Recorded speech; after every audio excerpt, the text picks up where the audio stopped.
अस्सलाम वालेकुम students, welcome back to Smart Mission. Hope so आप सब खैरियत से होंगे। स्टूडेंट्स, अगर आप पुलिस में एएसआई की पोस्ट हासिल करना चाहते हैं, एएसआई बनना चाहते हैं पुलिस में, तो उसके लिए क्या एलिजिबिलिटी क्राइटेरिया है, आपका कद कितना होना चाहिए, आपकी क्वालिफिकेशन कितनी होनी चाहिए, कौन कौन से प्रोविंसेस के स्टूडेंट्स में अप्लाई कर सकते हैं, अप्लाई की लास्ट डेट क्या है, किस तरह अप्लाई करना है, टेस्ट किस तरह का होता है, क्या आपका फिजिकल में रनिंग भी होती है या नहीं होती, उसके हवाले से, एज लिमिट के हवाले से कंप्लीट डिटेल ए टू जी। अगर आप पुलिस में एएसआई बनना चाहते हैं तो कंप्लीट डिटेल आपसे इस वीडियो में शेयर करने जा रहा हूं।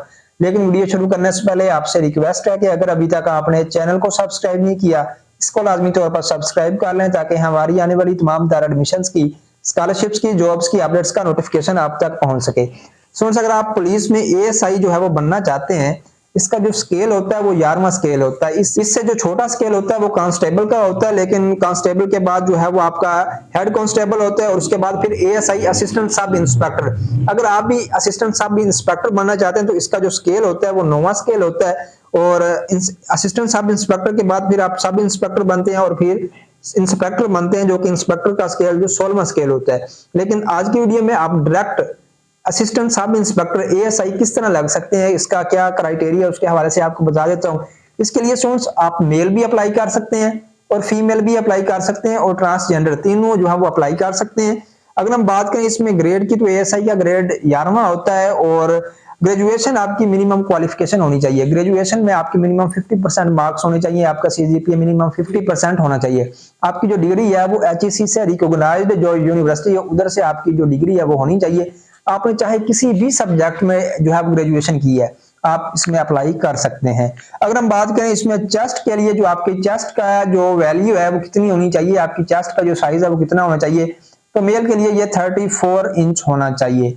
और उसके बाद सुन सा आपकी जो नेशनैलिटी है वो पाकिस्तान की होनी चाहिए। अगर आपकी डुअल नेशनैलिटी है तो आपको पाकिस्तान की नेशनैलिटी रखनी पड़ेगी, दूसरी खत्म करनी पड़ेगी, फिर ही आप इसमें अप्लाई कर सकते हैं। अगर आप डुअल नेशनैलिटी रखते हैं तो स्टूडेंट्स आपकी नेशनैलिटी पाकिस्तान की होनी चाहिए, ग्रेजुएशन आपकी होनी चाहिए, चेस्ट का मैंने आपको बता दिया 34 इंच आपकी चेस्ट होनी चाहिए। उसके बाद स्टूडेंट्स अगर हम बात करें आपका जो कद है, मेल के लिए जो आपका कद है वो 5 फुट 7 इंच होना चाहिए और फीमेल के लिए 5 फुट 2 इंच होना चाहिए। तो ये इसका एलिजिबिलिटी क्राइटेरिया हो गया। आप इसमें अप्लाई करेंगे, अप्लाई के बाद आपका टेस्ट होगा, टेस्ट को आप क्वालिफाई करेंगे, उसके बाद आपका इंटरव्यू होगा, इंटरव्यू के बाद फिर आप इसमें जो है वो क्वालिफाई कर जाएंगे। आपकी 1 साल की ट्रेनिंग होती है इसमें एएसआई की, उसके बाद फिर आप डिपार्टमेंट को ज्वाइनिंग देते हैं। अगर हम बात करें अब ये किस किस प्रोविंस में जॉब्स आई हुई है, कौन कौन से स्टूडेंट्स अप्लाई के लिए एलिजिबल है, तो स्टूडेंट्स ये पीपीएससी के थ्रू जॉब्स की अनाउंसमेंट हो चुकी है। तो आईजी पंजाब ने ये नोटिफिकेशन कांस्टेबल के हवाले से भी और असिस्टेंट सब इंस्पेक्टर एएसआई के लिए भी जो लेटर है वो जो है वो मौजूदा हुकूमत को भेज दी है। तो इसके जो इस पे जो अमल दरामद है वो इंशाल्लाह जनवरी फरवरी तक जो है वो ये पोस्ट आ जाएंगी। मतलब जनवरी फरवरी आईजी साहब ने इसका जो लेटर है वो पास आउट कर दी है और फाइनल इसकी जो एडवर्टाइजमेंट है वो इंशाल्लाह बहुत जल्दी आ जाएगी। जनवरी या फेब में जो है वो इसकी एडवर्टाइजमेंट आ जाएगी। वैसे हर साल जो है वो जनवरी या फरवरी में ही इसकी एडवर्टाइजमेंट आती है। तो अगर आपकी ट्रेनिंग के हवाले से मैंने आपको बता दिया 1 साल की आपकी ट्रेनिंग होती है, आप कोर्स ज्वाइन करेंगे। ये कहते होता है पीपीएससी के through, Punjab public service commission के थ्रू जो है वो आप इस टेस्ट जो इसका टेस्ट होगा वो पंजाब पब्लिक सर्विस कमीशन लेगा।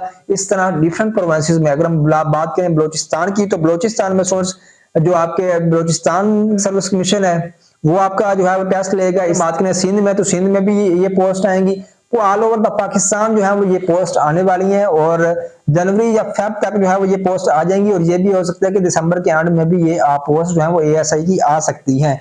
ऐसे स्टूडेंट्स जो कि किसी ऐसे इलाके से बिलोंग करते हैं जिनका जो है वो स्कूल का इम्तिहान होता है मैट्रिक का और कोई बोर्ड का इम्तिहान नहीं होता, तो उनको स्टूडेंट्स एज की रिलैक्सेशन भी दी गई है। उसके बाद स्टूडेंट्स एज के बाद कद की भी रिलैक्सेशन दी गई है, तो उनका एज के लिए 1 साल की रिलैक्सेशन दी गई है। उसके बाद कद की भी जो है वो 1 इंच की रिलैक्सेशन दी गई है। ऐसे स्टूडेंट्स जो किसी ऐसे इलाके से बिलोंग करते हैं जहां पे आपका बोर्ड का एग्जाम नहीं होता, तो जो लोग भी स्टूडेंट्स इसमें जो है वो अप्लाई करना चाहते हैं, जब इसकी जॉब स्टूडेंट्स आने वाली है 1-2 मंथ तक मैं आपको बता भी दूंगा, तब आप अप्लाई कर लीजिएगा।